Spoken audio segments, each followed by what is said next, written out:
ஒரு கல்யாணத்துக்கு போயிருந்தேன். அது கல்யாணமா இல்ல கலவரமானே தெரியல. கல்யாணம் முடிஞ்சு கல்யாண அறையில இருந்து கப்பல்ஸ் கார்ல ஏறி 10 மீட்டர் கூட தாண்டல. ஒருத்தர் வந்து கல்யாண பொண்ணை கூட்டிட்டு போயிட்டா எப்படி இருக்கும்? அந்த சம்பவத்தை நானே அங்க இருந்து லைவா பார்த்த விஷயங்களை உங்ககிட்ட ஷேர் பண்ண போறேன். இங்க நடந்த விஷயங்களை நீங்க கேட்க கேட்க உங்களுடைய மனசு டிஃப்ரெண்ட் டைமென்ஷன்ஸை தொட போகுது. இந்த வீடியோ பாக்குறீங்கனாலே உங்களுக்கான மெசேஜ் ஏதோ வந்திருக்குன்னு அர்த்தம். மேல இருந்து கொஞ்சம் பேஷன்ஸா பார்த்துட்டு போங்க, சரியா? நம்ம சொந்தங்கள் எப்படா ஏதாவது தப்பு பண்ணுவாங்களா இதையே காரணமா காட்டி ஒதுங்கிடலாம் நினைச்சுக்கிட்டு இருக்க காலத்துல இந்த மாதிரி விஷயம் ஒரு குடும்பத்துல நடந்தா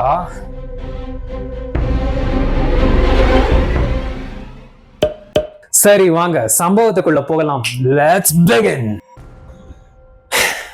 Truth never hides. It is hidden. Because if truth comes out, the world cannot bear it. உண்மை ஒருபோதும் மறையாது, அது மறைக்கப்படுகிறது. ஏனெனில் உண்மை வெளிவந்தால் உலகம் அதை தாங்க முடியாது. சரிங்க, கல்யாணம் முடிஞ்சதும் என்ன பண்ணுவாங்க சொல்லுங்க? என்னப்பா இது கூட தெரியாம ஃபர்ஸ்ட் நைட் தான்? அதாங்க என்ன நானே நாக்கு புடுங்குற மாதிரி கேட்டுக்கினாங்க. நான் எத்தனை பேரை நல்லா மனசார பேச வச்சான்னுட்டேன். சரி, நான் யாரையும் நல்லா பேச வைக்கலான்னாலும் வந்த சொந்த பந்தங்கள் எத்தனை பேர் மனசார கல்யாணத்தை முடிச்சு கொடுக்குறாங்க. ஏங்க இதை ஏன் சொல்றேன்னா, நீங்க அந்த ஒரு நாள் கொடுக்குற கௌரவமும் நம்பிக்கையும் வாழ்த்துக்களும் தான் அவங்களோட மீதி வாழ்க்கைக்கு. இந்த ஒரு நாள் அவங்களை ஸ்பெஷலாக்கி பார்க்கறதுல என்ன இருக்கு சொல்லுங்க? பையனும் பொண்ணும் கார்ல ஏறி மாப்பிள்ளை வீட்டுக்கு கிளம்புறாங்க. கார் மூவ் ஆகிறதுக்கு முன்ன அந்த இடத்துல சூழ்நிலைகள் அப்படி உருவாச்சு, நெகட்டிவிட்டி தெரிய ஆரம்பிக்குது.